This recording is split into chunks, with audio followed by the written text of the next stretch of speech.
FullTiltPoker.net presents Learn from the Pros.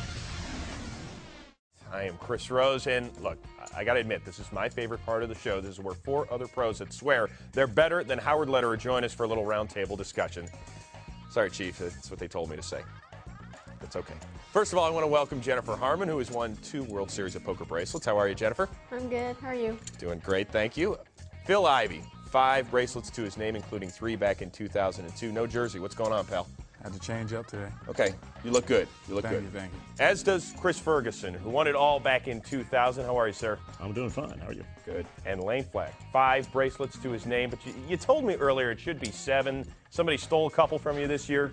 A couple, yeah. 2. 2. Just this year alone. Uh-huh. All right, guys. Howard, a little earlier you told us about the problems with all-in and sometimes the mistakes that amateurs make. What are some other common mistakes that amateur players, players that are just getting started? Yeah, well, I think there are a lot of beginning players that when they play over the head, I mean, they might lose a big chunk of the bankroll or the entire bankroll. And if they stay within their comfort zone or if they stay within their bankroll, they have a chance to move up and become a much better player, in my opinion. You can move up and take shots, and then you get better. But if you lose, you can go back down and grind it out for a while. Is that what you did, though? I mean, the first time you really stepped it up, did you feel like I got to go for it? I really got to step on the accelerator right now? And then I went broke.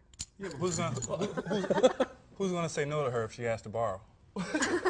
So she could get away with it. What, did she borrow from anybody up here? Is that what happened? But she could get away with it. We can't.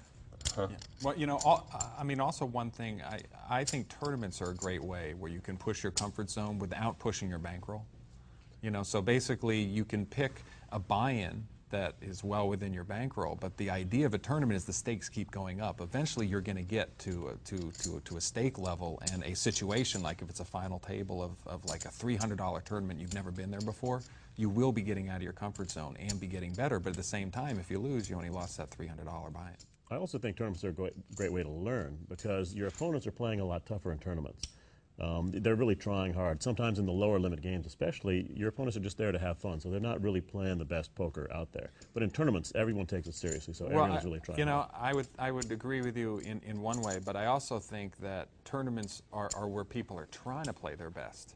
But, one of the best pieces of advice that I ever got was from Dan Harrington, and he's a firm believer that at every table, at every moment during a poker tournament, there's somebody who's outside their comfort zone and not playing well, and maybe even almost subconsciously looking to get broke so that they don't have to deal with the pressure of the situation. And he feels like that first level, there's probably someone there that satellited their way in and they're uncomfortable, and then 3-4 hours in, there's someone else that's just kind of cracking, and if it, at the final table, obviously, that's a real big pressure situation. And you're always wanting to identify the guy that might be kind of cracking under the pressure, but it starts at the beginning all the way through.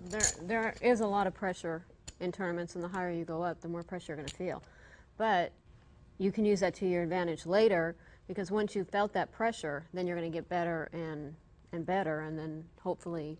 So getting out of your comfort zone, that's probably a good thing as far as, becoming a better poker player. You have to be in situations where you're not comfortable, because eventually at some point in time, especially when you start playing bigger cash games or you get deep in a tournament, you're at the final table, it's down to 6 players where every decision counts. There's going to be some situations that come up where you might not be comfortable, or you might not where you have to make good decisions. You can almost get comfortable with being out of your comfort zone. Once you're used to it and you've shown yourself you can handle that pressure, then there may never be another situation where you ever lose confidence. You start to look forward to it. Mm-hmm. I play my best, when I'm in the biggest money situations there are.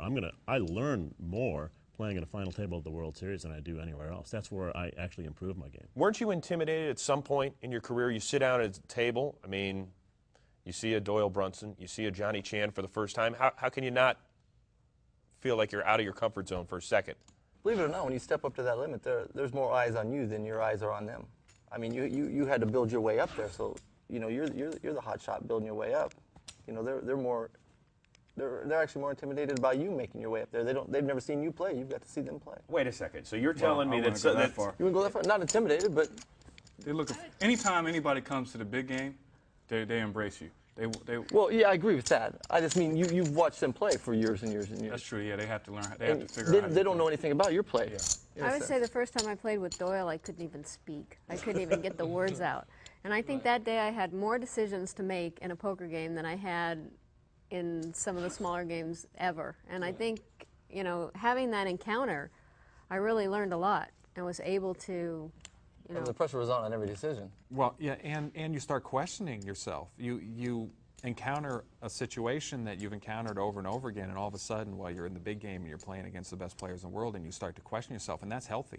Yeah. Maybe you start revisiting some ideas. You start to learn things. Wait, you mean it isn't quite so easy? Maybe I shouldn't be playing this hand this way every time, because then they can do this, and all of a sudden they show you those new tricks. You know, you go home and think about every decision you made, and you question it, and you run it through your head a few times. You know, you decide whether it's right or wrong for you. I mean, in order to get better, you have to challenge yourself. You have to step out of your comfort zone. Or, you know, every professional poker player does it. Well, guys, thanks for making me feel comfortable. Of course, I don't have any chips in front of me, which is probably a good thing for me. Guys, we appreciate the time. Thank you very much. To learn, chat, and play with the pros, go where they live. FullTiltPoker.com.